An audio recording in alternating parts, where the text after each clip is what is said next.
여러분들이 퍼스널 브랜드가 되어 성공하고 싶으시죠? 자신이 브랜드가 되기 위해서는 이것을 잘 활용해야 되는데요. 뭘까요? 최근 잘 나가는 핫한 인물 하면 누가 떠오르시나요? 저는 자청님이 떠오르는데요. 자청님이 어떤 스토리를 갖고 있는지 아시나요? 여러분, 명품 브랜드 하면 어떤 게 떠오르시나요? 저는 샤넬이 떠오르는데요. 샤넬의 특별함은 무엇이었을까요?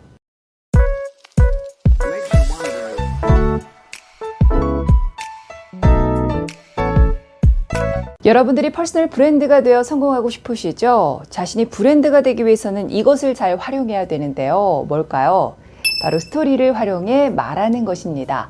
사람은 근본적으로 스토리에 끌리기 마련이죠. 스토리는 사람의 좌뇌와 우뇌를 자극해서 몰입하고 공감하게 만들고요. 심리적인 장벽을 낮춰서 마음을 움직이고 행동을 변화시키게 만듭니다. 스토리는 여러분들을 특별하게 만들어주는 강력한 도구인데요. 여러분, 명품 브랜드 하면 어떤 게 떠오르시나요? 저는 샤넬이 떠오르는데요. 샤넬의 특별함은 무엇이었을까요? 샤넬을 만든 가브리엘 샤넬은 모자로 사업을 시작했다는 거 아시나요? 당시 모자는 굉장히 휘황찬란했는데 장신구로 무게가 많이 나갔다고 해요. 이로 인해 일상생활에 불편함이 많았기에 장신구를 떼서 아주 간편한 모자를 만들었다고 해요. 또 여성들의 무거운 드레스를 보면서 불편함을 느끼고 단순하고 편리한 옷인 가디건을 만들었고요. 그 당시 여성들은 바지 착용 금지법이 있었는데 여성들을 위한 바지를 만들어 또 말을 타기 시작했습니다. 또한 핸드백만 존재했던 시기에 최초의 숄더백을 만들어 여성들의 손에 자유를 선물했죠. 이렇게 샤넬이 던지고자 하는 메시지는 자유로운 세상을 디자인한다는 것이었습니다. 샤넬이 명품이 될 수 있었던 것은 이러한 스토리가 밑바탕에 깔려있기 때문이었습니다. 마찬가지로 퍼스널 브랜드를 만들기 위해서도 스토리가 필요합니다. 예를 들면 여러분들이 쿠키를 잘 만든다고 가정해 볼게요. 쿠키를 잘 만들어서 브랜드로 성공할 확률 얼마나 될까요?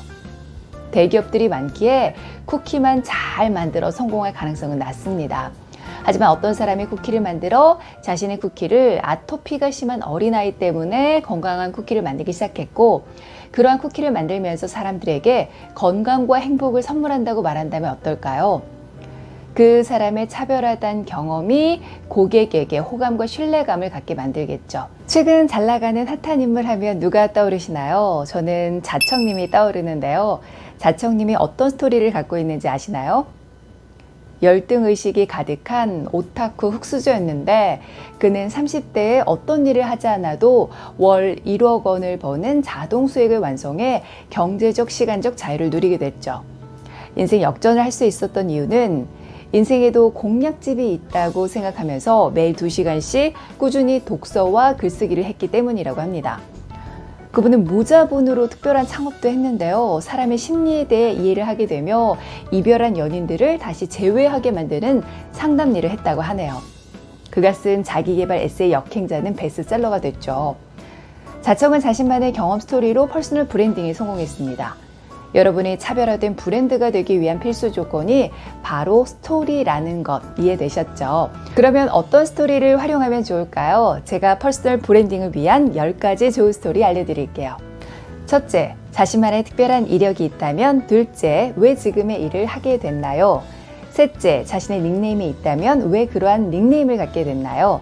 넷째, 힘든 점을 극복한 스토리가 있다면. 다섯 번째, 자신의 장점을 보여주는 스토리는. 여섯 번째, 고객의 불편함을 해결하고 도와주며 큰 보람을 느꼈던 경험은. 일곱 번째, 자신의 일에 대한 결과를 수치화해서 보여줄 수 있는 사례는. 여덟 번째, 지속적으로 전문성을 쌓기 위해 어떤 노력을 기울이고 있나요? 아홉 번째, 앞으로의 계획은.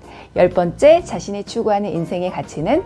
제가 앞서 알려드린 스토리를 활용해 자신의 이야기를 사람들에게 계속적으로 들려주셔야 합니다. 반복, 노출, 꾸준함이 중요한 거죠. 과하지 않게 반복적으로 노출을 하게 되면 고객은 여러분을 신뢰하게 되기 때문입니다. 어떤 스토리를 이야기해야 하는지 알았지만 말주변이 없어서 어떻게 스토리를 풀어가야 할지 막막하신가요? 스토리텔링은 상대방의 머릿속에 그림이 그려지게 말을 하는 것입니다. 상대방의 머릿속에 장면이 구체적으로 떠오를 수 있도록 생생히 묘사를 하면서 말해야 하는데요. 이것을 어려워하는 분들이 많기에 제가 특별히 스토리텔링 공식을 만들었습니다. 바로 스토리텔링의 공식 고수따감깨입니다. 고수따감깨란 고유명사, 숫자, 따옴표, 감정, 깨달음을 말합니다. 스토리를 활용할 때는 고유명사와 숫자를 활용해 구체적인 시간과 장소를 말하는 것이 좋아요. 예를 들면 대학교 때 특별한 경험인 아르바이트 MC를 했던 적이 있어요. 이것보다는 대학교 2학년 때 무역전시관에서 정글의 난폭자 악어 대탐험이란 파충류 전시회에서 이벤트 MC를 우연히 맡게 됐습니다. 여기서 고유명사는 어떤 걸까요? 무역전시관, 정글의 난폭자 악어 대탐험이죠. 장소가 나왔죠. 숫자는요, 대학교 2학년이라고 말하며 언제인지 시간을 드러냈죠. 이렇게 말해야 사람들은 여러분들의 이야기를 들으며 머릿속에 그림을 그립니다. 다음은 따옴표를 사용하면 이야기가 생생해지면서 사람들을 몰입하게 만듭니다. 따옴표에는 큰 따옴표와 작은 따옴표가 있습니다. 큰 따옴표는 누군가의 말을 그대로 옮기는 거죠. 작은 따옴표는 주로 자신의 생각과 느낌을 말할 때 씁니다. 예를 들어 볼까요? 제가 우연히 선배의 소개로 아르바이트를 하게 됐는데 이사님께서 제게 이벤트 MC를 제안하셨습니다. 그런데 저는 무대 경험이 없었기에 고민이 됐습니다. 이 이야기를 따옴표를 살려서 다시 말해 볼게요. 제가 우연히 선배의 소개로 아르바이트를 하게 됐는데요. 이사님께서 어느 날 이런 말씀을 하셨습니다. 이벤트 MC 해보는 건 어때? 저 무대 경험이 없는데 잘할 수 있을까요? 경험은 쌓으면 되는 거지. 이런 기회 없으니 한번 해봐. 잘할 것 같은데? 이 말을 듣고 경험은 없지만 한번 도전해 볼까? 배우는 게 있겠지 라는 생각으로 이벤트 MC에 과감히 도전하게 됐습니다. 어때요? 따옴표를 살리는 이야기가 생생해지면서 더 몰입하게 되죠. 사람들이 귀 기울이는 재미있는 스토리텔러가 되기 위해서는 따옴표를 잘 살려 이야기를 해야 합니다. 따옴표를 살릴 때는 목소리 변화를 주시고 제스처와 표정을 살려야 그때의 상황과 느낌이 잘 전해지겠죠? 다음은 감정인데요. 감정 단어를 사용하면서 그때의 감정이 전해질 수 있도록 비유로 표현해 주시면 훨씬 사람들이 공감하면서 마음을 움직이는 스토리가 될 거예요. 예를 들면 경력 단절이 되어 힘들었던 경험을 신나는 배낭여행을 즐기다가 사고로 크게 다쳐서 병원에 한 달 동안 입원해 있는 것처럼 답답하고 무기력했어요. 라고 말하는 거죠. 머릿속에 장면이 그려지면서 어떠한 감정인지 공감하며 빠져들게 되죠. 마지막으로 중요한 것은 깨달음입니다. 이러한 경험을 바탕으로 자신만의 깊이 있는 깨달음이 무엇인지 자세히 말하는 것이 중요합니다. 사람들은 같은 것을 보지만 느끼고 깨달은 것은 다르기 때문이죠. 자신만의 차별화된 관점을 갖는 것이 중요한데요. 남들과 다른 깊이 있는 깨달음을 말한다면 여러분은 특별히 가치 있는 사람으로 기억될 것입니다. 예를 들어 볼까요? 저는 며칠 전 잠자리가 철조망 위에 앉아 있는 것을 봤습니다. 어떻게 잠자리가 뾰족한 철조망 위에 앉아 있을 수 있을까 곰곰이 생각해 봤어요. 가벼우니까 앉아 있을 수 있구나. 저는 잠자리를 보면서 저를 돌아봤습니다. 내가 지금 돌덩이를 짊어진 것처럼 힘들고 흔들리고 있는 것은 내가 욕심으로 무거웠기 때문이구나. 내 마음의 욕심을 비워낸다면 위기 속에서도 잘 버티며 살아갈 수 있겠구나. 라는 깨달음을 얻었어요. 그래서 그 뒤로 욕심을 비우고 삶의 우선순위를 정해 선택과 집중을 하며 제 삶을 정리해 나가기 시작했습니다. 어때요? 같은 것을 봐도 다른 생각을 하고 깊이 있는 깨달음을 말할 수 있어야 한다. 라는 말이 어떤 건지 이해되시나요? 이러한 깨달음을 잘 말하기 위해서는 평소의 일상을 잘 관찰하며 기록을 통해서 다르게 생각하는 훈련을 많이 해야 해요. 저 같은 경우에도 일상의 스토리를 모으기 위해서 주변을 잘 관찰하거든요. 그리고 스토리를 기억하기 위해서 스토리에 이름을 붙여 기록해 놓습니다. 예를 들면 위의 스토리에서는 철조망, 잠자리 이렇게 이름을 붙여 놓는 거죠. 스토리텔링 이제 잘할 수 있겠죠? 고수따감깨, 고유명사, 숫자, 따옴표, 감정, 깨달음을 잘 활용해 보세요.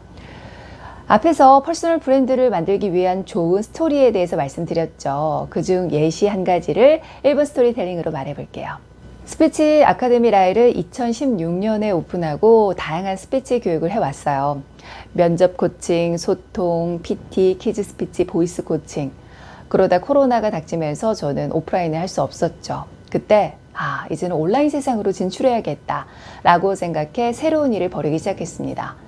클래스 101에서 스피치 클래스를 오픈하고 메타버스 이프렌드에서 이프렌즈로 활동을 했고요. 꾸구라는 어린이 스피치 강사에도 도전했습니다. 이러한 경험을 통해 강사 스피치 과정 이프렌즈 코칭도 하게 됐죠. 그런데 너무 많은 일을 벌이다 보니 과식해서 체한 것처럼 속이 답답했어요.